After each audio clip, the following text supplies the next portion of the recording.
Hello, Internet. Gino, that Pinguino Grieco, here again with another episode of Deep Listens. This is going to be part 2 of our The Witness discussion, and it is going to be full of spoilers. We are spoiling everything. We are spoiling everything we know. Ruining literally everything? Everything we know. Could be a lot more. Everything we know is on the plate because we don't even know if there are things in we this don't know game. what we don't know. That's great. That's a great point. That is Peter. Some strong... what did you say about The Witness? With some strong concessions or some strong... Caveats. Strong caveats. Peter, strong caveats, Busby. I'm very strong. I do have a lot of caveats in this one. Another fun fact, since we're talking about successful businesses, and I don't want anyone to think I'm condoning drug trafficking, but this is one of my favorite fun facts. So at the height of his cartel's power, Pablo Escobar was spending $2,500 a month just on rubber bands to bail up the rest of his money. One of my favorite fun facts. That is a very fun fact. Right. Here's Billy. I was going to say Billy a Beautiful Mind Rothert, but now you're Billy Snack Dog Rothert. Look, sometimes we do these podcasts at weird times. It's 3 in the afternoon. I had to get a snack, Hi, everyone. I'm really glad to be back. Tell you what, plug what you're snacking. Maybe we can get a sponsorship deal out of this. No, it's not going to happen. So I'm ready to talk about part 2 of The Witness. This was super hard to talk about in part 1 because we basically had, we had our hands tied. We couldn't talk about anything cool about this game. We talked about some cool stuff, but now we can actually start talking about what makes this game great. So I'm really happy about that. And we are also still joined by Tyler Morgan, game learning. Game learner doer extraordinaire. Yes. Yeah, I'll take that. Put that on my business cards. Game learner doer extraordinaire. So, it is time to discuss The Witness in full. To witness The Witness. Witness me. Exactly. Get witnessed. So where should we start? Where do we even start? Oh, well, let's start at the beginning. Let's start with the mechanics, and then we'll blow Pete's mind. At the end of the part 1, I talked about the mountain and everything and what's going on here. Let's talk about our overarching goal, because that will help put into context what we're going to be talking about in this whole game. Yes. Someone do it besides me. I've been talking too fucking much. Yes, that is a great point. Just in the podcast as a whole. So I'm kidding. I love you. You're great. When you first start, at least for me, when I first started The Witness, because I knew that the mountain was where there was some sort of ending, and I needed to see some kind of ending to discuss this game at all, or feel any sort of authoritative, like I had an authoritative voice in talking about this game, I focused first on getting to the mountain and figuring out whatever was in the mountain. The game luckily sets that up as a pretty natural goal early on. Once you leave the tube at the beginning of the game and walk up the stairs to enter the world proper, the mountain is the first thing you see through that door. It is the very first object, and that is amazing framing, that the peak of the mountain is the first thing you see above ground in The Witness. And so from that moment forward, I figured that was the goal. Once you leave the very first area, there are a few areas that are naturally, you'll naturally gravitate towards because there's a path that leads there, and you'll be able to understand what the puzzles are without, there's 2 tutorial screens at the very beginning, and 1 or 2 of the nearby areas use those 2 tutorial screens specifically, and only those mechanics. So you'll probably wander to the symmetry area first. Mm-hmm. And once you get to the end of the symmetry area, it will turn on a laser beam that then points at the top of the mountain. And it makes you feel like you've finished the area, even though you probably didn't. You finished that area. Story-wise. No, maybe right. You do. You finished the level, but there might be more to do. Yes, there's maybe more to do. You quote-unquote final bossed that level. Yes. And so once you shoot the laser beam at the top of the mountain, you can continue doing that to, I think, is it 9 areas you need to finish? 11 in total. 11. 11 in the whole game, but you need 7 to get the end screen. Okay, to get to the mountain. And so the first goal for me was get to the mountain, figure out what was going on there, get inside the mountain if there is getting inside the mountain, because I wanted to see the ending. And to do that, you're mostly going to be using puzzle screens and learning the 10 to 15 mechanics that are going on in the game. However, that might not be all that's going on. So is that what everyone thought was the first goal? Yeah. Mm-hmm. Yeah, pretty much. Naturally enough. So That journey conveyance. It was kind of it was like Journey, or like, what is it? Dark Souls has like a line that's like ring 2 bells. That's like the only thing you get that tells you how to beat the game. yeah, but Shadow of the Colossus is kind of like that too. This used the exact same framing as Journey, though, Tyler. That's a really good shout-out. Did Journey come out before The Witness started getting designed? It was probably close. I think Journey came out in 2012, and it had a 4-year development cycle, so that would put it at 2008. This probably, was 2009, so they're probably concurrently developed. Yeah, and it's amazing that for that similarity of that mountain as framing device, they could not have more different stories. Like, Journey is very clearly the hero's journey, just the barest bones version of that story. And The Witness, it defies narrative for the most part. It actively hates your ability, hates your desire to understand it. It seems like The Witness Hates is a strong word. That's not true. I think it's pretty accurate. It rewards you for your hard work and intellectual prowess. it does eventually, but it doesn't reward you in the way most games do.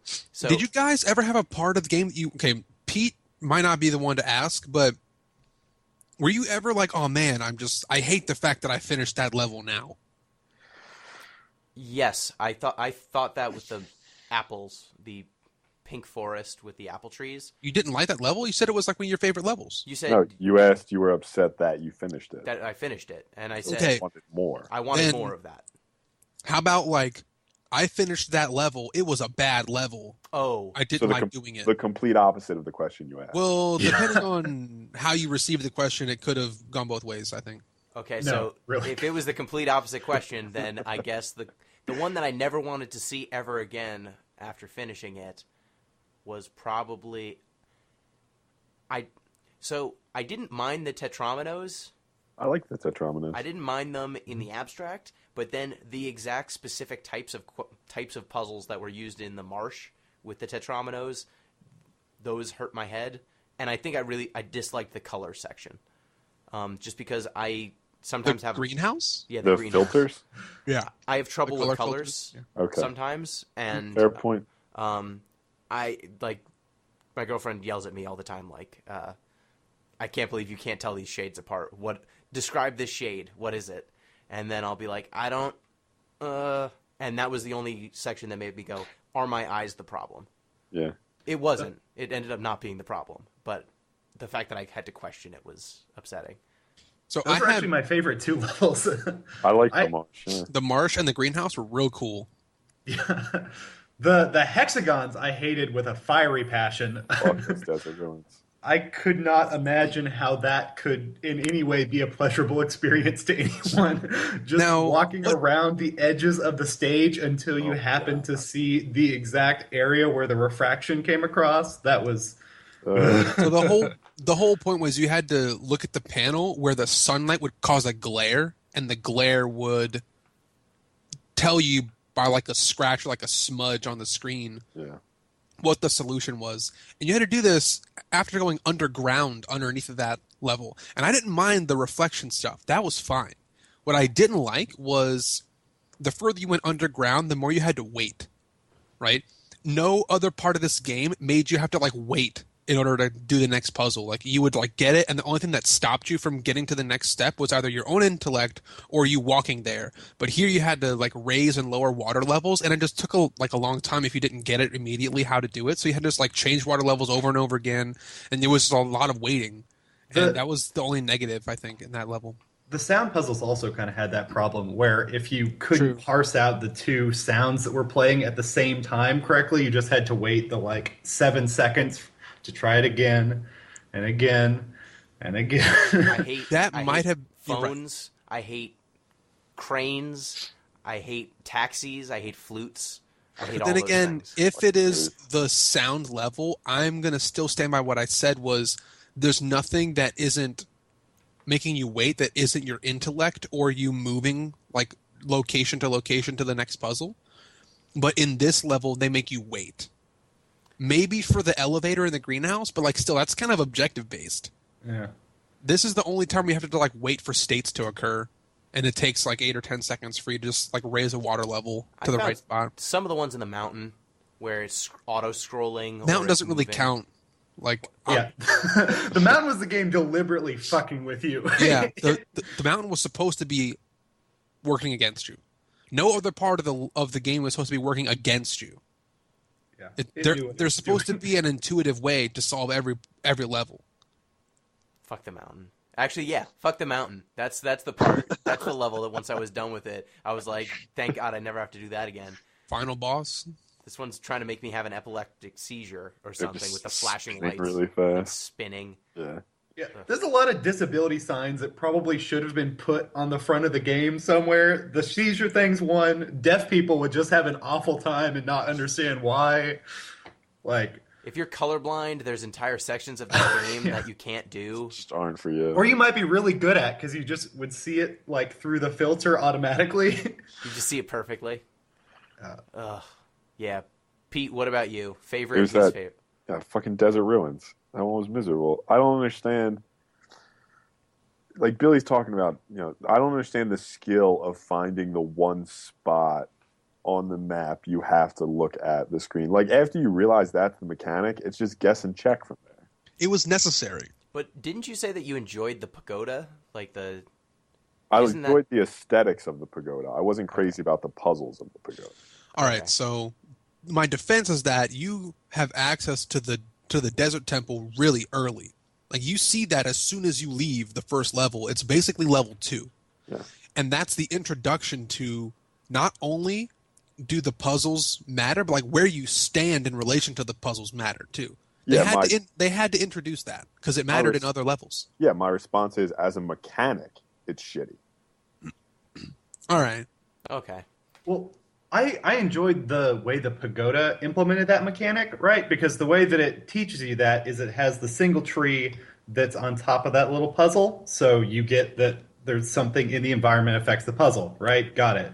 Whereas the desert, you just have to walk around until you happen to see the glint off the panels, which is like you don't know how you're supposed to go about learning the mechanic with the desert, whereas you have a good idea of it in the pagoda in that like isolated area, and I think that made it a lot more palatable. Also, Yeah. there were some of the puzzles that had to have like 3 separate glare angles to see the whole puzzle solution. That was kind of lame.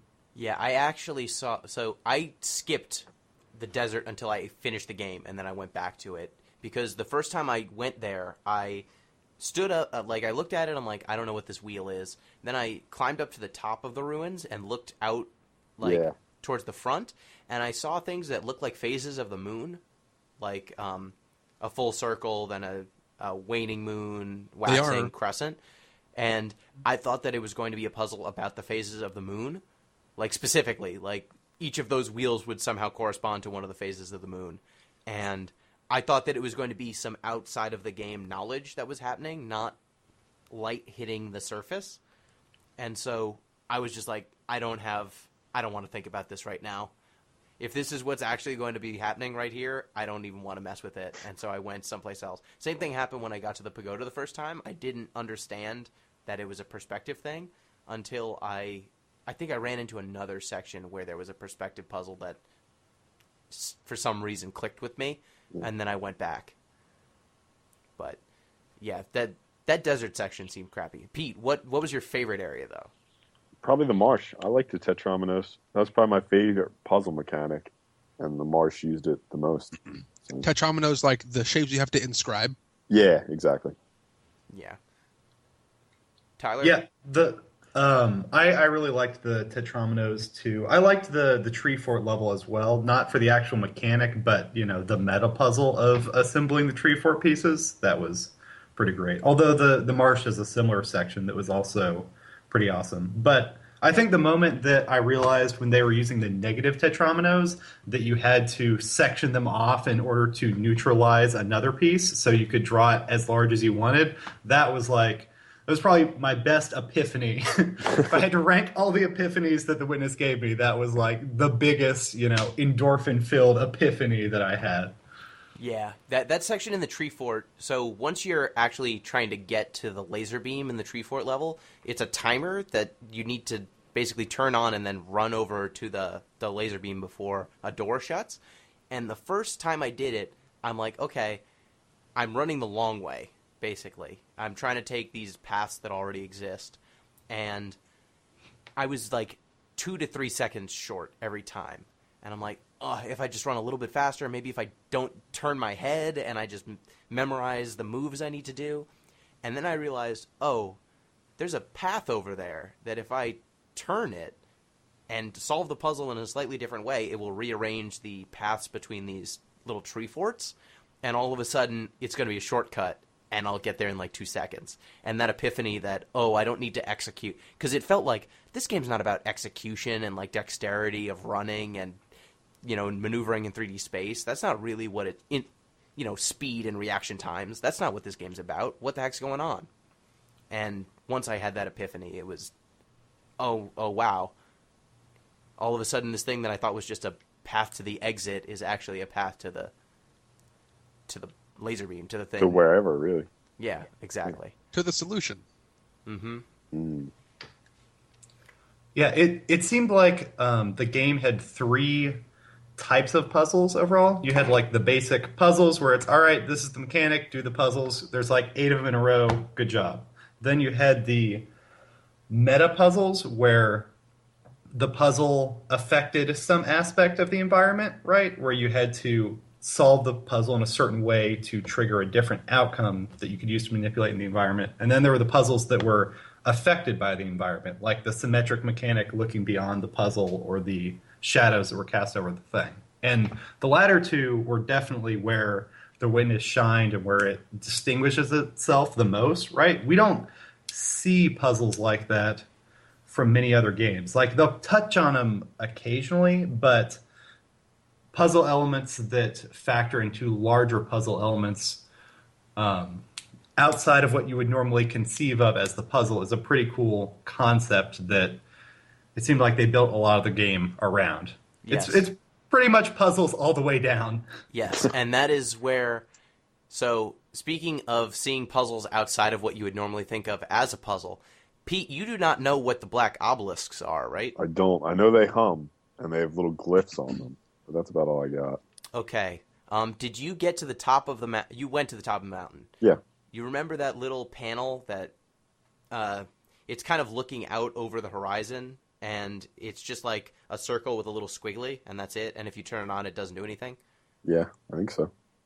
If you look at that and then look down, just straight down, there's a river that looks exactly like that. Okay. The black obelisks are puzzles that if you see a circle in the environment anywhere and just go into puzzle mode and hover over it with your reticle, you can activate it and it starts a puzzle. So Anywhere in the environment. Anywhere in the environment. So the black obelisks are start points to puzzles? No, they Not are start points. They're like trackers for how many you've completed. Oh, now I follow you. Okay. So this was something that, because I was so focused on getting just the little screens, the puzzle screens down and finishing them and getting to the end, I didn't even notice any of this was happening. You missed the big picture. Yes, I missed the big picture because I was trying to get to the end. And it was actually the first thing I did when I said, I went through the ending, saw the ending, and then was like, I'm going to go back in my old save. And I climbed to the top of the mountain again, and then I looked at that little puzzle, and my eyes, for some reason, this time I noticed that river that looked exactly the same, and I was like, wait a second. Activate thing, click, and then all of a sudden there's this, like, chorus of angels sort of sound that happens when you click on it. Yeah. And the land itself becomes a line puzzle. And when it finishes, there's just this giant explosion sound. There's like sparkles and some like magic shoots out of the ground and goes and like dives into one of those black obelisks. And I just went like, oh my God, it was all a puzzle. Everything was a puzzle. What isn't a puzzle? You guys, you have to tell me if you're a puzzle. You have to. What was the first one that you guys did? That river. Tyler? I was going around on the boat, and there's one on the ship that was just like super obvious because the ship's bright red and the water's, deep blue. And so it was just a line, very, very obviously a line puzzle. But I couldn't actually complete it from the vantage point I was at. So it was kind of a denouement. It's just, I guess these are a thing now. I'll find some later. I think I know the one you're talking about. It's like right next to a little couch and cushion. Like you can't quite get the right angle to get it to work. Or were you actually I was in on the the boat? ship when I saw it. He was on a the boat little going boat. around it. Yeah, you were on the boat that you can drive around. Yeah. Okay. The first one that I got to was in the Sun Temple, right? Mm-hmm. Because I'm the kind of player, and a completionist would do this, right? You finish the Sun Temple by riding an elevator back to the top. Anyone who's played Legend of Zelda Ocarina of Time in the Water Temple knows you better check under the fucking elevator or else you're going to get stuck. So I went back after I got to the top and I checked under the elevator. There's one under there.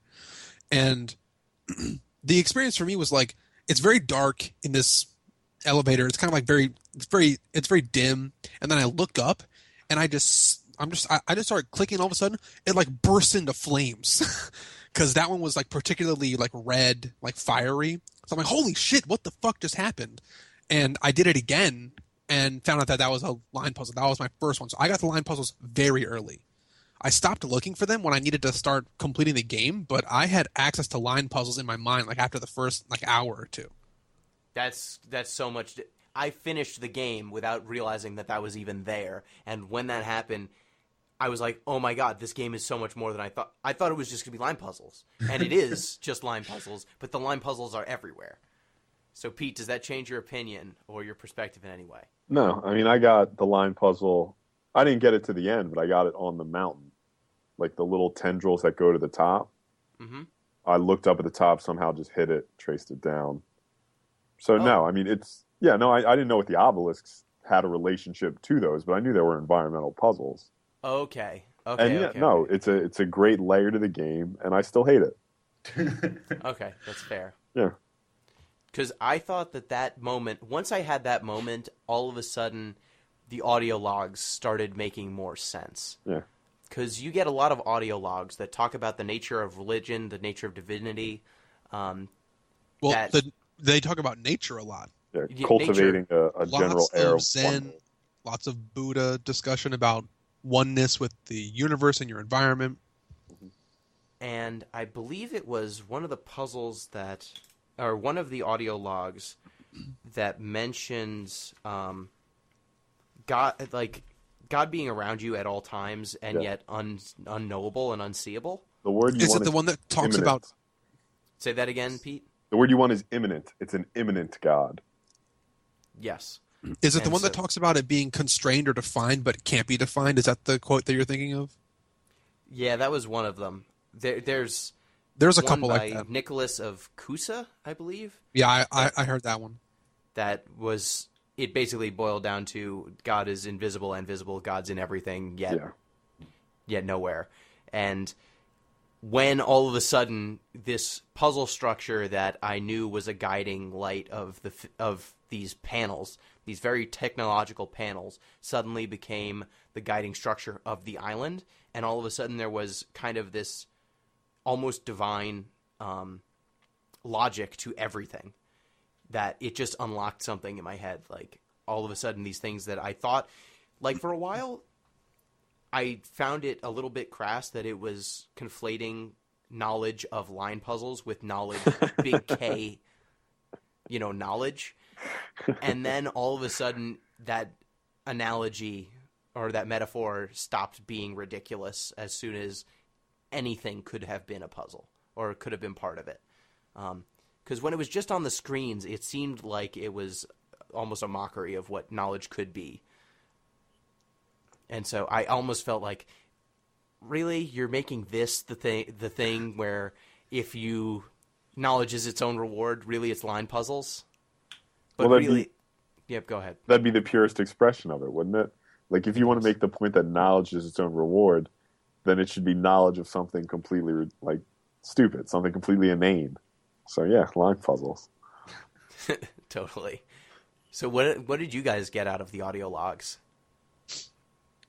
I think it fits in, like you're saying. I'm basically just going to agree with you, but it fits in that whole idea of, the game is meant to be observed. So it's really easy to just dash through it looking for little squares around the environment. But one, the audio logs are very small, very difficult to find, so that feeds into it. But the message is always, no, look at this, environment around you, cultivate this aura of wonder, and that's going to necessarily lead to greater technical, or as the audio logs would say, scientific prowess. Or religious. Yeah, it's a very interesting disjunction, or I guess conjunction. They're bringing them together, really, between science and religion. Yeah. Tyler, what do you think, audio logs? Yeah, I mean, they were... Tyler, audio. It's hard to follow. Yeah, it's hard to they follow were. that beat. Yeah, they were. And- Audio logs. End quote. Yeah, they were. Yeah, I agree with Pete and Gino. Let me ask you like a different, like a more game development question, Tyler. Do you think that this game had a lot of things that would be called Easter eggs, right? And Yes. I mean, for lack of a better term, like that's what you would call these things, We'll right? They're like dismiss it to Easter call eggs. an Einstein quote an Easter egg, but sure. Sure. Well, how much of this was necessary for there to be any kind of story, and how much of it was like purely coincidental not coincidental, but like unnecessary bonus content from a sort of development standpoint? Were these like little recordings absolutely necessary to give us any kind of context, or could they have just served to be weird quotes that just rewarded us for finding them? I mean, I think it's necessary to put it in the context that they were trying to cultivate, right? To give your aimless pursuit of knowledge some sort of applicability and not just be line puzzles. I think, the fact that Jonathan Blow was the lead designer of it, and coming off of Braid, everyone was expecting a greater meta-narrative, and those serve to, give it enough of an anchor too. But this game, the circumstances under which it was developed make it kind of unique, right? Most games do not get 7-year development cycles with, at least half the studio working on it for most of its development time. So they got to make something that is complete on more levels than a normal game could be developed with, right? You're lucky if your True. mechanics match your story. Like, that's in the AAA industry, that's like This game is you're in the very money complete. there. What? Yeah. This game is very complete. This game is bow on top and everything. Yeah, and I think that because this game wants to be so interdisciplinary in its thinking, I think that the audio logs and who they're from is very central to both the visual aesthetic, that there are these physical elements that blend with these technological elements. There's even some stuff that seems vaguely religious, if not necessarily a single denomination, like the temple, for example, or the keep in some ways. Some of those moments could feel like religion, or like a religious edifice, I should say. And so having those audio logs be from so many different people, all thinking on generally the same sort of ideas but having different vocabulary for it, like using a physicist to talk about the vastness of infinity, and then having a theologian say the same thing, but one person describe it using the laws of physics and the other one describe it in the nature of God. It lets you see that even though people might compartmentalize these different compartmentalize that knowledge in different ways, there's still something universal about it. And I fall back on, who was it that mentioned the great oceanic feeling? That I don't know. Is that it's not, is it Thoreau or I don't know. I want to Sounds say like it's some Emerson or Thoreau. Sounds pretty transcendental. Yeah, It's one let of me those just look guys. it up. Well, you mentioned the keep, and I kind of had a little baby question that we could fit in while you're looking that up.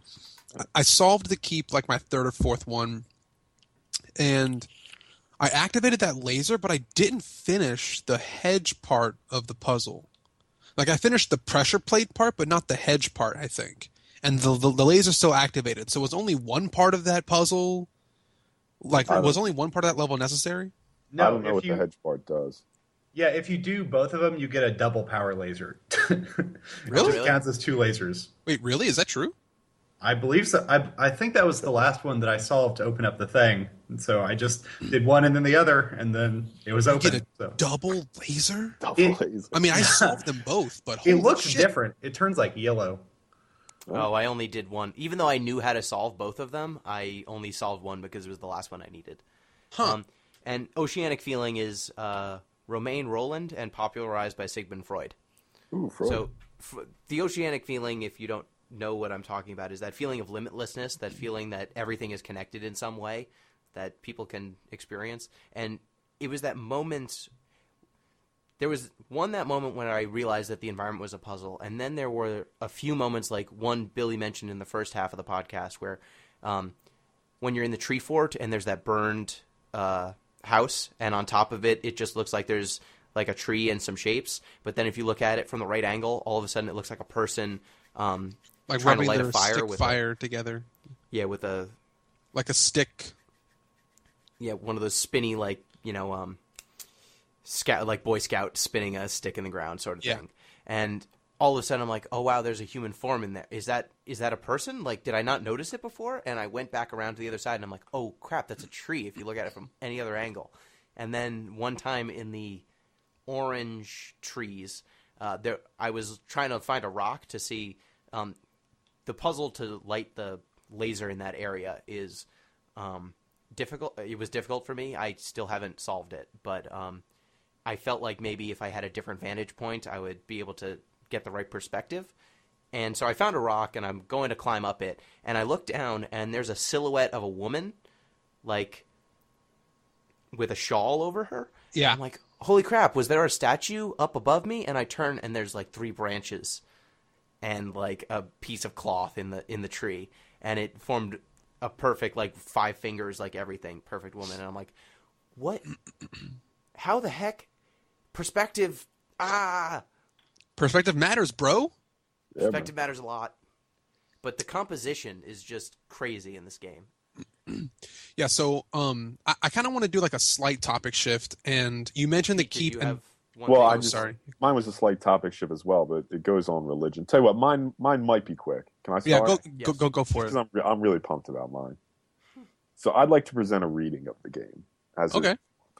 So just a point of clarification. How many lasers did you need to open the mountain? Did we decide? 7. 7. Perfect. Okay. So I want to make a reading of the island as purgatory. Okay. Okay. So All right. And that might Let's just do be it. my vibe for the game. But No, I'm all down. Let's go. So have you guys ever read Dante's Purgatorio? No, I've read Inferno. No one ever reads Purgatorio. The only one people read is Inferno. I've never read Purgatorio, but I'm going to use it anyway. So Dante's Purgatorio is structured as a mountain, right? Inferno, you go down. Purgatorio, you ascend upward. And the Purgatorio mountain has exactly 7 lasers. Not lasers. There are no lasers in Dante. Layers. 7 layers, right? 7 layers, 7 lasers, right?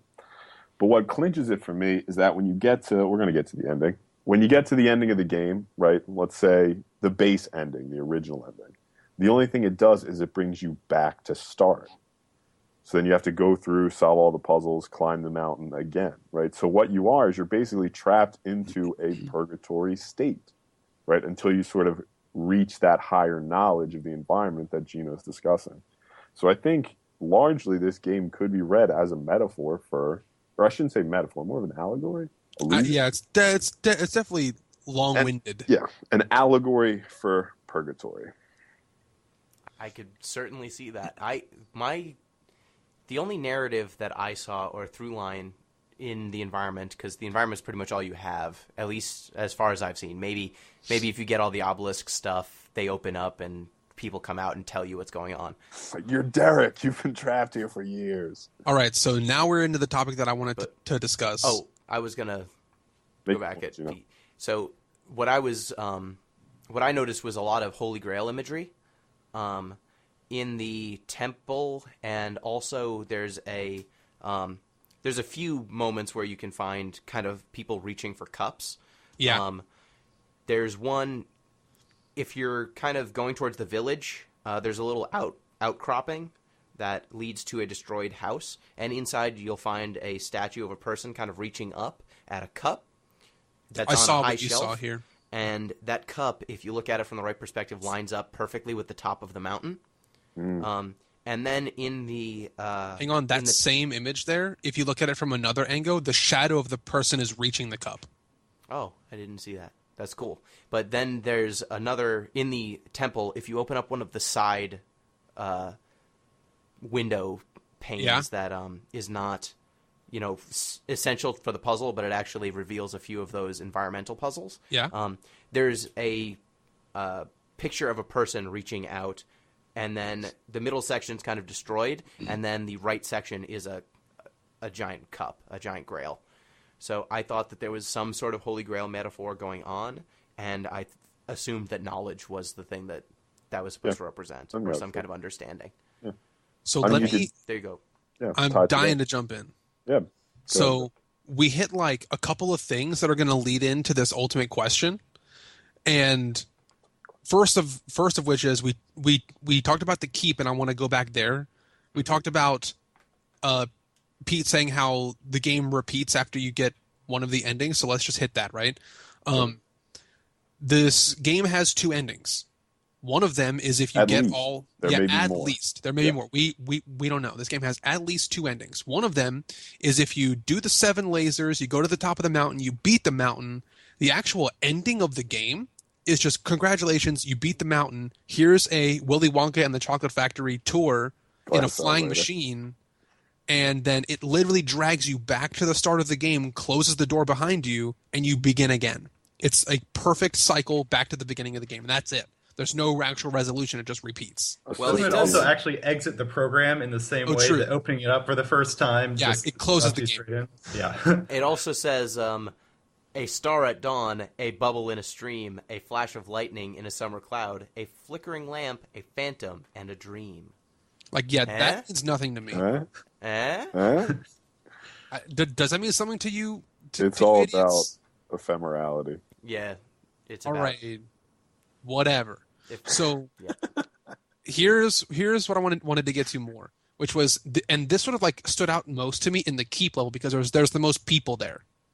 Mm-hmm. And when I say people, you're thinking like, what? Like there's people in this game? Kind of. There are these statues of what are looking like people, and this island seems like this island has no life on it, not even critters. Right? The sound area made me confused because I heard birds and I'm like, there's birds here? What? Yeah, like there's foliage. It was a machine. But there's no other like sentient life on this island. Now, throughout the game you see these statues of people that seem to be mid-motion, as if like time was frozen in an instant, and they're all trapped here. Mm-hmm. And this happened mostly in the keep like level. And one thing that I noticed was right at the base of the keep, one of the shortcuts that goes from one of the areas to another has a guy who looks like a Secret Service agent with like an earpiece in. Yep. And that made me realize, hey, this world seems to be sort of ancient and archaic, but then this person seems right out of our time. So now I'm thinking this world has more going on in it than I just know about solving puzzles. I wonder if this secret ending, whatever it is, and none of us four have achieved it. So we don't know what this secret ending is, but it has to do with completing the entire game, like in its fullest. Like it may, unlock these people, or do something else. That seems like a reasonable. Let me put it to you this way: just solved it. If this was not the game that it is, that would be a reasonable expectation. That's that what I you would get some sort of satisfaction, that the people would animate, and you'd get an explanation or something like. It is a reasonable expectation if you've played other video games to think that when you get to the top of the mountain and turn it on, like a wave or something is going to emanate from the top of the mountain and turn the people. Oh, we were turned to stone because of the science. It went poorly, and so now we are all stone. And this guy was playing guitar in the keep, and now he's a person. But no, that is not how this game rolls. This game is like when you get to the top of the mountain, no, actually there are more puzzles here. Oh, and then when you go inside the mountain, the puzzles just say fuck you. And then you solve all those puzzles, and then we say, what if instead of giving you like a narrative ending, we put you at the beginning of the game again? So I don't think that you're ever going to get the satisfaction you want. I think it is very much about you won't, knowledge being itself. Not in like the reward. basic ending, but the perfect ending, you might get that. I don't think that is so not what any of the audio logs or any of the mechanics or anything like. I just that would be like if it ended like that, it would be like the ending of Lost, right? We're gonna get something. We have to. Yes. Good. Hold on. You sound like a Lost fan right before the last episode. We've talked about this game being in such a huge development cycle and being so finished. Why would they not take an opportunity to have some kind of message? We just said it has like 20 messages. It's just not look at the Talos Principle. That game was also super finished, and it had a basic ending and then a couple of different endings, and one of them was way more real, right? It's not more but all of these messages that we're taking out of the game are things that you have to ruminate on and come to your own conclusion. So, Pete, did you like this way more than Undertale in terms of coming to your own conclusions? Yeah, I like the way they told the story better. I guess not told the story better. Because, I mean, look, like something like that purgatory metaphor, you couldn't do that with Undertale. Undertale tells you, here's what it is, do this. Yeah. I just wasn't sure where you would fall on it, because people have lobbed the word pretentious at this game so many times. And it makes me so upset. I want to so bad. Pretentious? No, it's just flawless. But you can't. No, I'm going to say this. No, it has the hexagon mechanic. It can't be flawless. All right. Touché. I'm not going to say it's necessarily pretentious, but here's a point I want to make. I think this game is indicative of a self-consciousness on the part of video games of its status as sort of a second-class medium, right? None of us would necessarily agree with that assessment, but socially at large, that's sort of the attitude, right? That video games are a second-class medium. And I think you can see in this game a very conscious fight against that. And I think it's good in some ways and problematic in others that could lead to charges of pretension. Well, I think having played Braid and having listened to Jonathan Blow talk about game design in a few different forums, I think that this is mostly just how he thinks. This is how he thinks of games in general. Mm-hmm. For example, he did an interview on GiantBomb.com did an interview with him before The Witness came out, talking about just game design in general. And he mentioned that one of the things that he looks for in mechanics is not having that carrot on a stick of if you just put time in, you get levels and then you get a reward, and it's just this feedback loop. That a better form of game design might be if just by communicating some sort of knowledge, that knowledge stays with you, and the way you figure out the mechanics is all in your head and not necessarily by grinding through some arbitrary leveling system or arbitrary system like that. And I think The Witness is a pretty clear expression of that you could go almost anywhere other than the mountain you can go to immediately if you have the proper knowledge. Yeah. But I think you can see a deliberate attempt to ape the hallmarks of high art in other mediums, right? So I'm just going to take the novel because that's the one I know, right? So if you think about, there are many things that make novels potentially high art, right? But two of them that I'm seeing right here are difficulty of interpretation, and it goes hand in hand, sort of multi-realizability, right? Like, why is James Joyce considered, a classic author? I would say. Who's that? James Joyce. He's a dude. This is reductive because I hate James Joyce pretty much more than anyone. But it's because his prose is so dense, so difficult to interpret, that it sort of requires that complete immersion. Or think about something like Moby Dick. Why is Moby Dick considered a classic? Well, part of it is because Moby Dick can be about damn anything, right? There are millions of themes you could port onto Moby Dick. So I feel like this game is a self-conscious attempt on the part of a video game developer to ape other, well-known or fully accepted aspects of high art genres or mediums. And I would say it doesn't just try to ape them. In some ways, it contains them. Like, it straight up has quotes from people who are doing that sort of thing. I wouldn't be surprised if there's just a reading of Moby Dick somewhere in there. Like, if you open the right room in the ship, like someone reads one of Ahab's speeches. Yeah, so was there any other stuff, Billy, that you wanted to mention? Because I don't think you're going to get that narrative satisfaction. I'd love to be proven wrong. I'm hoping that I do. And like, let's just be clear, none of us here have seen the perfect ending. I'm going to get it one day. I did see another ending, though, thanks to Tyler. Oh, do you want to talk about what blew your mind?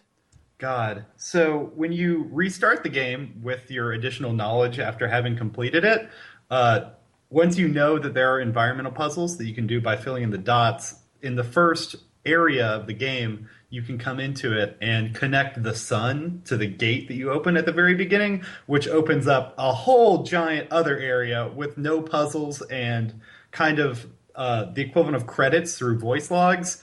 And then you go down an increasingly abstract path of floating stones and objects where you see just a picture, well, kind of like a motion capture of their development studio. And then you just go into a video from a first-person perspective of a guy with various like medical apparatuses sticking out of his arms, getting up, falling over, going to a computer, flicking some coins down, going, and it's a very bizarre little video. All right, so I'm in game right now. Can you do this at like any point in time? No, you have to start the game again, yes. because opening just hit new game. Just hit new game. Just hit new game. Because the gate like game. extends upward. It'll take you a minute to go through the whole thing, though. It's a pretty large area to just it's be a lengthy video too. Yeah. Did you see it, Pete? Yeah, I saw it. Yeah. So that was one. So one of the things that, as soon as I realized environmental puzzles were a thing, there were a lot of times where I was like, okay, this is a thing that's clearly going to be a puzzle, but because I can't move freely in 3D space, I can't line it up right now, or I need to find another place to be. And there were a few of them where I was like, if I could just be in the air, if I could just fly or something. Maybe I can fly at some point, because I've heard of other games where all of a sudden you get the ability to fly, and it just changes the puzzles. And when I actually, on Tyler's suggestion, went back in and saw that, all of a sudden you're in the air. Like, that area makes no sense in terms of the geometry of the island. It's almost out of the world. Like, you walk through a door and all of a sudden you're above everything. And then you walk down a hall and you're still above everything. And so all of a sudden there were some environmental puzzles that I could not solve it seemed like I couldn't solve them any other way than by having viewed that weird like hotel in the sky. That's the part that struck me, is like it presumed spectatorship for this island, but it was completely bereft of any of those stone figures we'd see who would have been frozen spectators, were there any. But is that spectatorship the developers? That's a great question. I don't know who's spectating. Because I think that it very explicitly, by including the credits in there, by allowing you to kind of voyeuristically walk through their studio, all of a sudden it makes the fact that, as if it wasn't explicit enough, like when you're walking down the mountain and at the very end there's just a person designing puzzles with a screen, it very clearly articulates that there's a creator here and there's some sort of order to the madness. But when you go through the credits situation and you actually see the development studio, it made very clear to me that there is someone who is watching you do this and who's thinking about how you would do it. I'm here right now. It's fucking awesome. This is a first for the podcast. Yeah, in-game narration. Yeah, like I'm in-game right now just doing this, and I'm sure that I was going to discover this at some point. Like, there's no way that I could have not... Yeah. With your your psychology and all that fun stuff, you would have. It was only a matter of time before with logic his presented logical mind space. Do game dev studios really look like this? This is fucking classy as shit. That's a very nice game development studio. Tyler, one of the points you mentioned was sort of the medical apparatuses. Apparati. The wires and shit he's got attached to him. Why would they foreground, I guess, seemingly the medical toll this development process took on him? Or sort of what's going on there? Is game development a very medically difficult process? Not necessarily. I honestly don't know what they were doing with that. I only saw that this morning for the first time, and I don't know, man. This processed kind of rivals yeah. like Insomniac Museum level of cool. What is Insomniac Museum? I think the Insomniac Museum is the single greatest like nod to a game player in games ever, and it's if you play the second Ratchet and Clank game, you can clip out of bounds, and it's not impossible to do. Like it seems like you could do it given everything in the game. Like you could kind of do this. You clip out of bounds, and you go into this building that's the Insomniac Museum, and it has like it's basically like debug mode, but it also gives you all like the pre-rendered character models like before the game was released, and it gives you all kinds of like developer commentary and stuff like that. Very cool shit. But Insomniac Museum recurred in like all the other games. This is the level to which I'm thinking that this start new game, go into this development cycle thing fits in. Chrono Trigger actually does something like that, where if you beat the game in the first, like, the earliest possible moment you can jump. So in Chrono Trigger, there's just a portal to the end of the game, just from, like, maybe an hour or two in. It's a bucket, final boss. Right? Yeah, it's a bucket. Yeah. So you can do that. There's actually a way you can get to the end of the game a little bit earlier than when you find the bucket. And if you do that and beat the final boss, you get ushered to a room where all the developers of the game are there as sprites, and they'll talk to you. Like, hey, you did it. Somehow you beat the game way before we thought you could. Welcome to paradise. And not to turn this into like a Chrono Trigger podcast, but the boss scales too, right? Depending on when you approach him in the game. Yes. Yeah. Okay. He's less difficult at the end because you can skip some of his forms, which is cool. But at least for that video, I think that. So if I'm imagining how that was set up, I'm not sure if he was just acting, because I'm assuming that's Jonathan Blow wearing the camera, or someone else in the development studio. I have no idea. His shadow, and the few times you see it, looked a lot like the shadow from the character in the game, which makes me think a lot of weird things. Like, I don't know if they would have had to, like, if they got a wig or something to make themselves look like that, or maybe I was just reading too much into it. But I thought that they were wearing a headset, so I thought that it might be the way that was being recorded was someone wearing an Oculus and then having a camera over shoulder, so that they were seeing a like weird perspective and trying to go through the world. I just figured it was a GoPro. Yeah, or something odd that distorts their perspective, because to some extent they are playing it up, like, you know, stacking up coins and then knocking them down and stuff like that. It's this person's disoriented or something. But I thought that maybe there was this layer of abstraction between how they were seeing the world, that all of a sudden it made sense that they would be like running their hands over normal things. But that was just my experience from having watched people with like an Oculus on and then a camera over their shoulder, and how disoriented they look. So I was trying to, maybe it was not just acting. Maybe there was an actual layer of abstraction there that was making it more difficult to move around. But that's probably not the case. It was probably just some high-minded shit trying to happen. Does anyone else have anything on that area? Because I thought that was cool as hell. That was cool as Definitely hell. Cool as hell. I mean, I literally just experienced it for the first time while we were having that conversation, and it was fucking neat. So, what big questions do you guys still have? I think is a good place to go. What do I get for 100%? They could say nothing, and I'm like, all right, fine. Well, I'm going to 100%. I'm just going to get nothing for it. I think the statues are the big question now. Why, you know, because seemingly they're not even statues. They look like frozen people. So who are they? Why are they there? What are they doing? Mm-hmm.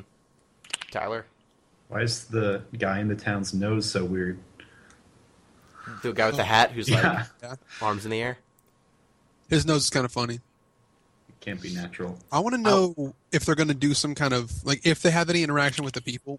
The people that are on the top of the mountain seem like very, like, it reminds me of like a BioShock kind of, this is what industry will do to you. Like, you know, there's like a person who's like a dictator and a person who's like carrying a heavy box, and someone's got like a rope over his shoulder, but it could be a leash around his neck, and like there's a lot of undertones here, This game could actually be called like solve puzzles and then the oops undertones dot game like exe. Like this is Oops, undertones.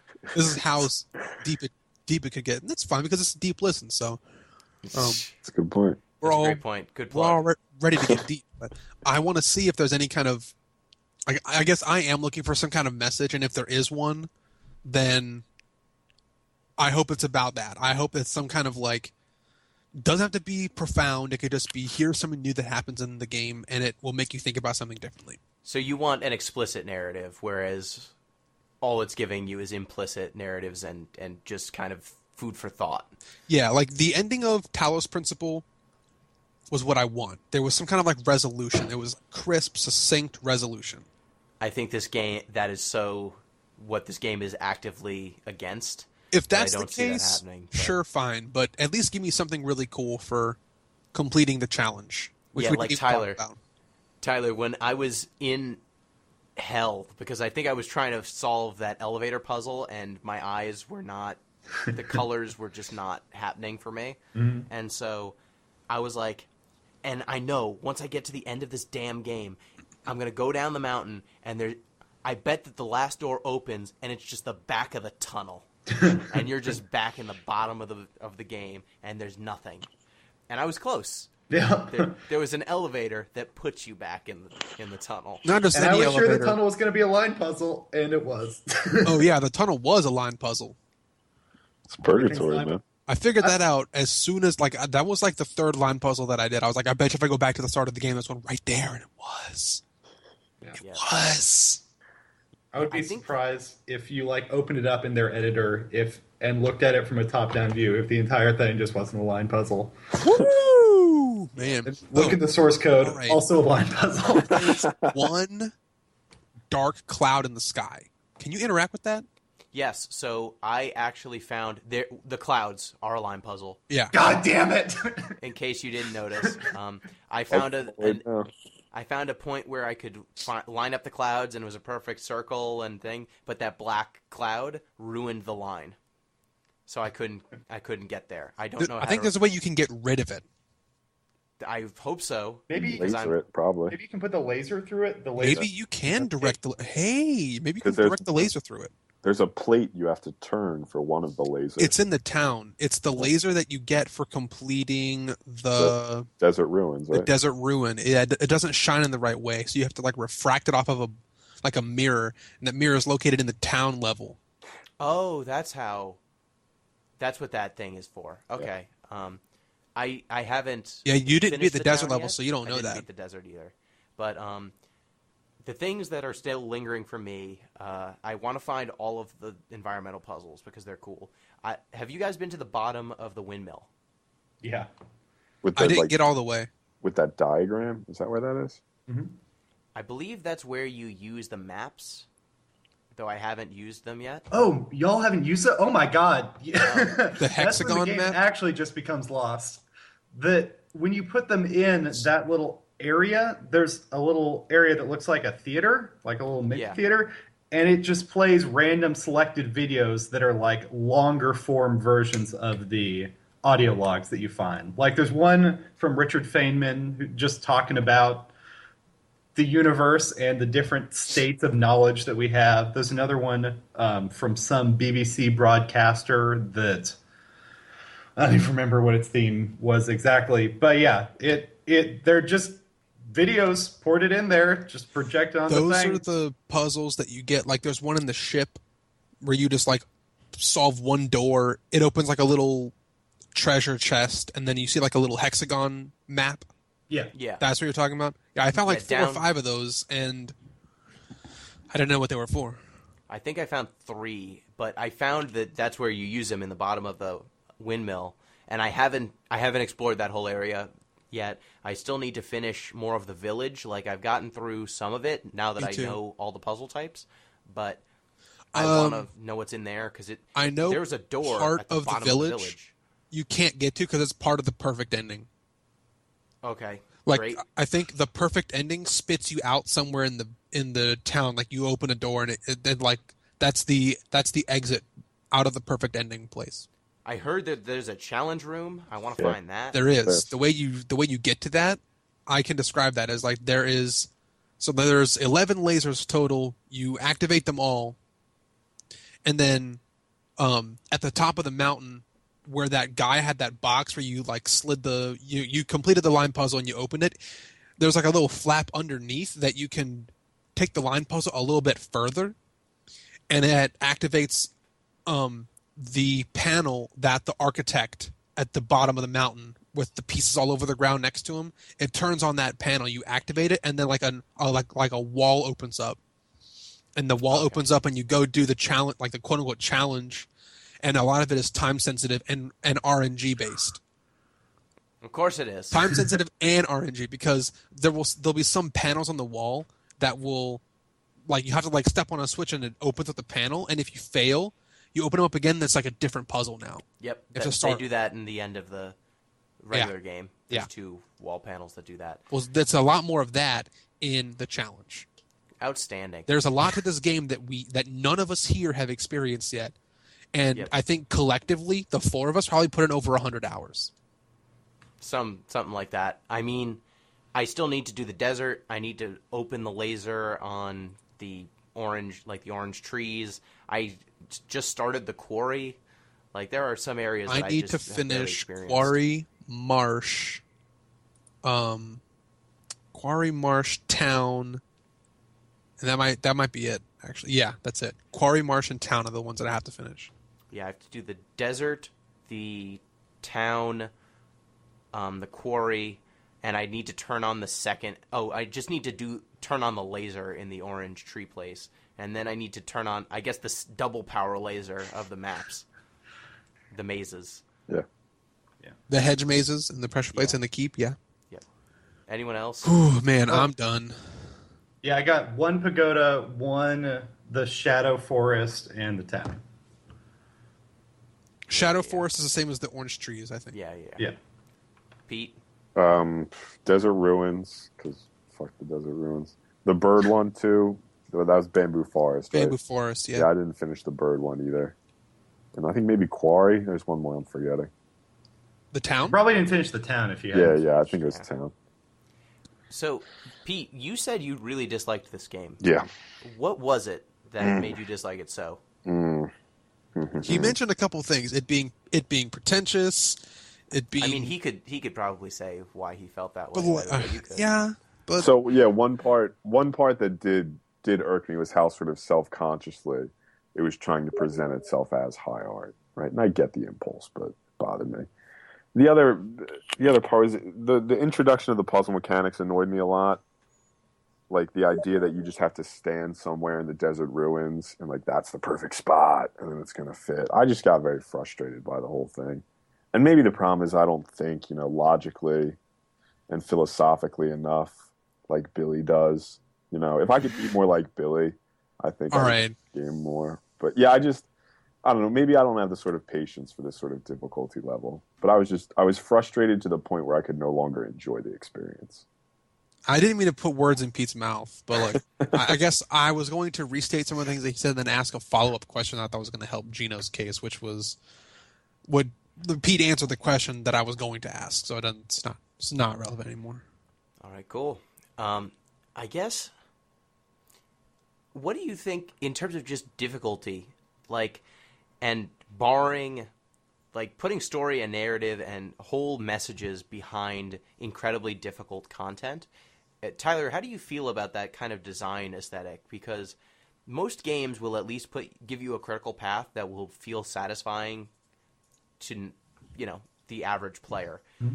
This game begs you to spend just so much time to get anything out of it. You can wander around for hours and you wouldn't even know that environmental puzzles exist. You wouldn't know that these maps matter, where you would even use them. Yeah. So what do you think about that kind of stuff? Well, the whole thing, the thing that's been burning in me the entire time is the comparison to Dark Souls, right? There's so many things that, in fact, that y'all specifically said throughout just this podcast that are specifically things that people talk about Dark Souls, right? That if something's giving you trouble, you can come back and do something else, right? There's a lot of different paths for you to pursue. You're not if you get stuck on anything, you can just do something else. That the difficulty is crushing enough to turn a lot of people away, but I feel like for me it worked here because it's still in advancing the theme, right? If we're taking the theme as knowledge for its own reward and the act of learning itself as intrinsically satisfying, then the difficulty is pretty important for that aesthetic that they're going for. Like Dark Souls is very much a empowerment fantasy by way of going from nothing to something, right? That you started the Drake method, started from the bottom. Now we're here. And so that makes the Dark Souls difficulty important for its aesthetic, right? That you wouldn't be able to get as much satisfaction out of it if it were easier. Now, sometimes Dark Souls can be almost pointlessly cruel, like fucking archers, but in most cases, it's there reasonably consistent, not spiky enough to really mess with you, but enough to give you that sense of satisfaction. And I feel like The Witness walks the same line pretty well, right? They both have the common theme of your small points of satisfaction, right? That in Dark Souls, it's getting past a boss or getting to the next bonfire, right? The vast majority of your time is spent in mild frustration as you progress through. Generally the same in The Witness, punctuated by points of pure bliss as you get past whatever your obstacle was, which is just kind of a side effect of difficulty, but they both incorporate it into their theme and into the game's aesthetic and the core of what the game is well enough that I feel like it justifies it, except for the fucking desert. I didn't have much problem with the desert. I had one little problem. It's not that it was problematic, it's that it was bad. It's just a shitty mechanic. I'm going to say, Billy, considering you almost said this game was perfect, the fact that you had a criticism, you had no criticisms for Pokemon Snap, and that game has way more flaws. So I'm going to say, if you could bring yourself to say a negative thing, it's pretty fucking bad. Worse than Pokemon Snap. It's not. Pokemon Snap, Witness. I mean, they're both about seeing things from different perspectives when you think about it. Pokemon Snap was the perfect precursor to The Witness, is what I'm saying. I mean, you witnessed a lot of Pokemon in that game. That's true. And I was like, hey, is that a Kingler? It looks kind of like a Kingler. Up at the right angle, it's a Kingler. Gonna go back. Pokemon Snap's going to be all line puzzles. Oh, my God. This Pikachu. Oh, it was a Pikachu the whole time. I thought it was just a grid. But no, it was a Pikachu. It shoots a line out. Line puzzle. Yes. Ugh. So, does anyone have any other closing thoughts or final thoughts on the game? I have one final remark. Should I save it for the final remarks? Are we going to go around? Should I say it now? Sure. You can go first. Okay. Here's what my final point's going to be. I don't think video games will get recognition as high art unless they start doing things that have to do with video games as a medium themselves in the way that, and it pains me to say it, Undertale did. Like poetry doesn't do the same thing as prose doesn't do the same thing as film, so on and so forth, right? So I don't think video games should be following these tropes that I'm seeing in high art in other in other mediums. It should be cultivating its own aesthetic, like Undertale, the shittiest game ever made, did.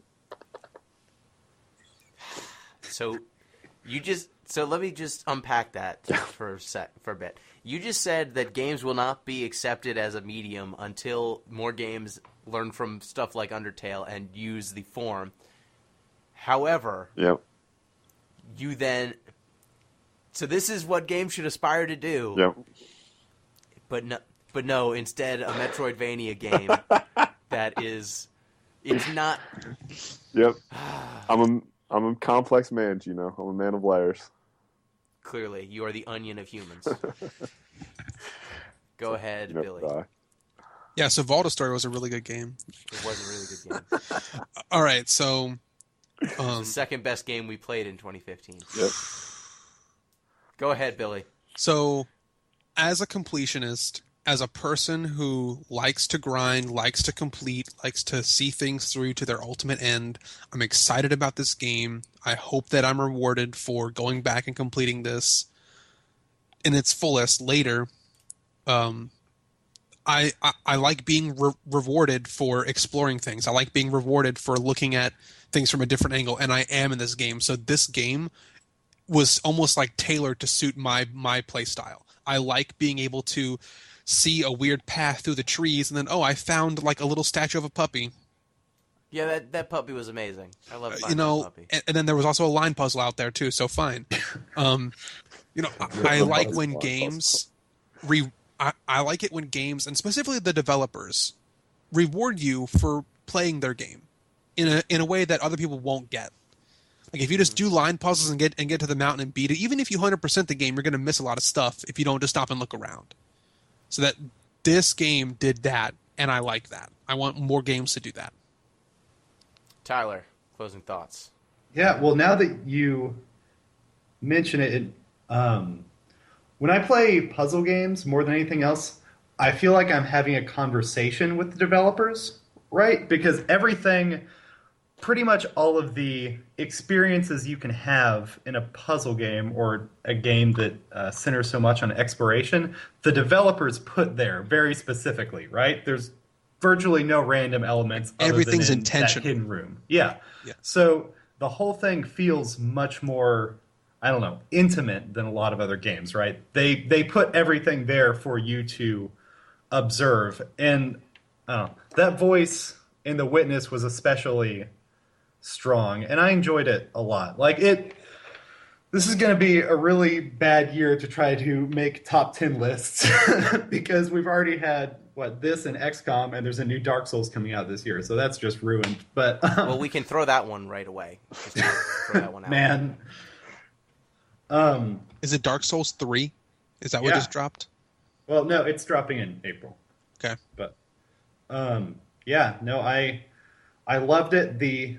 It was probably one of the most intelligently composed games out there, which is something. 7 years of development. Yeah, this game for me was one of the most deliberate games I've ever seen, just and cohesive. Just every branch counted. Every light source was sourced for a reason, and down to the statues, down to the places where they're looking. And 7 years will do that, but even with 7 years, you wouldn't necessarily think to take advantage of just open space in the way that they do. It's 7 years of very smart people. Yeah, 7 years of very smart people putting a lot of time and craft and effort into this, because they didn't need to fill all of the median spaces with visual treats like shadow play, but they did figures, but they did, and those moments were the moments that made me really love this game. It wasn't the line, believe it or not, it wasn't the line puzzles. Every single thing in this game, down to the last pixel, can be interacted with in some way that's beautiful. Yeah, and for a lot of moments I felt constrained, if only I could crouch, or if only I could jump, or if only I could interact in some way, maybe this puzzle would make sense if I could just get a slightly different perspective. But the compromise in terms of freedom versus authorial intent and control, that's something that you don't usually think about, that not having a jump or not having a crouch is an element of authorial intent. But in this game, it very much is. If you were able to adjust your perspective from the line of sight that you have, all of a sudden entire puzzle categories don't work because you think you might be able to you might just completely be looking at it the wrong way. Like if you could adjust your height in any manner. So I understand why a lot of the game is so restrictive, and I actually appreciate that they used it. They took a lot of control away from you, and they actually used that to good end. And so that's The Witness. That's all we know. Maybe we'll come back if we figure out some new shit. Billy just comes back, guys, at the end, I solved it, and it all makes sense now. The guitar man, he stopped being a statue, and he was Sting. He was Sting the whole time. That's where he is. Maybe Oh my we'll God. do Then an Gordon off-week Freeman came out of podcast the about mountain, it. and Half-Life Yeah. 3 started. Half-Life 3 started, and it's Frog Fractions 2. This game Also, was Frog Immortal Fractions Joe was 2. there, and he witnessed me. He witnessed Witness. it. I turned on. I don't know those what the little- title means. The Witness? It's a reference to a mathematical concept. Apparently, I don't know exactly what it is, but that is what I have heard. Great. That's perfect for this game. That it would be a reference to a mathematical concept that I seems haven't like- really heard of, but it sounds smart. My guess would be quantum physics. That by observing the environment, you change the outcome. Gotta be something like Sounds that. plausible. Yeah, there was one quote about test design and how the test subject by necessity impacts the way the test is designed, That'd be my guess. which was cool. Okay, so if you have feedback or any commentary, or if we spoiled it and you didn't heed our warnings at the very beginning and you'd like to complain, go ahead at deeplistenspod, deeplistenspodcast@gmail.com, or you can go to deeplistens.libsyn.com and go into the comment section over there. So now we have to pick the next game. Who's up? It's Billy's turn. Billy. What? Yeah. Is it really? It's I Billy's picked the turn. witness. Are you after me? Wait, Pete picked the witness? Yeah, I picked the witness. Oh, man, I was so not prepared for this. So Uh, we are preparing for the Giant Bomb Community all right, Endurance Run. let's do coming up, this. so Okay, so- you might want to pick something that you have to play for that. Well, I know that I'm doing Valda's story, but we already did that. Hey, let's double up. Bring it back. No, Gino and I and two of our other friends are going to be playing Final Fantasy Crystal Chronicles 4-player co-op. So let's play some Final Fantasy Crystal Chronicles. And now, Pete, have you played this game before? I have not. This is Do you have not a a Final GameCube? Fantasy game. I can track down a GameCube. No, That's he only it. You needs a could get Wii. Do you have a like a GameCube regular or a Wii? Wii? I can get that. Yeah, I know somebody with a Wii. I can handle that. Just a Okay. regular Wii. You can just play it on the regular Wii. All right, I can do You it. do need a memory card though, Okay. Final Fantasy. no. because it is a GameCube game. Let me write it down so I don't forget. Yeah. Final Fantasy Crystal Chronicles. You pick a character, and then it takes place over years, and you could be a Lilty. You want to be a Lilty. That's who you want. Don't tell me how to play this game. You want to be a Uke. You don't tell wanna me. be a I'm Uke. gonna be Ukes who I want suck. to be. I'm gonna be who I want to You be. want to be the Birdman who's got mad ups and shoots fucking spells at people. Nah. You want to If be I think a little. about a character, I think about I don't Pete like being birds. a Uke. No, you want to be like a little Munchkin man who's got a spear. I want to be these things. Is there like a berserker? Could I be like a berserker? That's the You Lilty. could be a That's who cat. you want. You could be a cat girl. You could be a cat girl. She's All right, I'll figure it out. I'll figure it out. just don't be a Clavet. They I- suck. Fuck the Kravitz. I hate the Kravitz. So All right, Crystal Next time. Chronicles is going to be our next game, only because we're going to speed run it for the Giant Bomb Community Endurance Run, which will be a yes, lot of and fun. I will. Likewise, when I get to pick next, it's going to be a game that I'm going to have to play a lot of for that. So thank you once again, Billy. Thanks, everybody. I had a wonderful time playing this game. I should actually take Gino's picks more seriously because all of Gino's picks I've really enjoyed. I mean, more than just for the podcast. That I would take these picks elsewhere. Except Undertale was just kind of all right. How many Silence. nut shots can you get into one sentence? I should really. Gino's got like good taste or some shit. I don't know. I should listen to Whatever. it more often. I should listen to him more often. We have that on audio now. People know Yeah. that you said that forever. Can't take it back. Okay. You know, I'm the editor. I could just erase this whole. I have the conversation. raw audio though. Pete, I should take Gino's picks way less seriously. I mean, every time Gino picks a game, I think I end up It's hating it. Undertale. It's the witness. I can't remember any others besides those two right now. you liked when I picked Kingdom Hearts. I did. All right, Gino's picked Kingdom Hearts. I revised my previous statement. But You thanks. liked when I picked Pokemon Snap. That's true. All right, Gino's okay. He's pretty good. But thanks everybody for tuning in. Please do send feedback, especially for something like this, right? Because like we said, we don't have all of the game. You know, if we have an aspect we missed, you have something to add, this would be a great time for it. And thank you, Tyler, our special guest. Yeah, thanks for having me back. Well, If you're going to keep bringing up Dark Souls, I don't know if we can keep having you. man, it's good that you do not give me a choice in the topics because it would probably just be a year. Maybe I know. we'll just play Dark Souls. It's been on my Not playing it's Dark been on Souls. my list. Should I Dark Souls intentionally is other than Journey, Dark Souls is possibly the best game ever made. Just gonna drop that. Yeah, I right never after picked- we do the Witness. What? I've intentionally not picked Dark Souls for a few reasons. One, it's 80 hours. It's not 80 hours. Nope. It I could is. get it in 14. Get good. Nope. Just get good in less than 80 hours. No, if you put like 100 hours into it, then playing it's only 20 hours. Man, I have played like 50 hours of Dark Souls ever, and I've beaten it twice. Okay, fair enough. Two, I can't do that to Billy. What? Billy would Because love what- it. Yes, I he am would love it so too The ready much. game is Stop nothing playing but that big game dick after one plays, play. Billy. The only way to play is with Big Dick plays, and that game seems like Big Dick plays the game. What the hell Yeah. are big dick plays? Look, all right, Pete. I've ever Is seen this going to be a whole Billy- thing? Maybe we should finish the podcast before We should finish the podcast, and then I'll explain Big Dick plays. I'm just going to say, Valda's story took 100 hours of Billy's life. It's going to take Dark a Souls Souls will- for the podcast for the endurance run. I gotta get my routes down, dude. Dark Souls would take. We wouldn't be able to reach him. He'd just be gone. I think I'll be fine, guys. I don't have a problem or anything. I found this new hammer. It's really sweet. So I'm gonna play the whole game with just this hammer. I just wow, had to I found reroll a my spear. character to wield it. It's cool. It's fine. I just had to start the game all over again to make it work. Okay, so thank you, everyone. This is The Witness. Thank you for listening.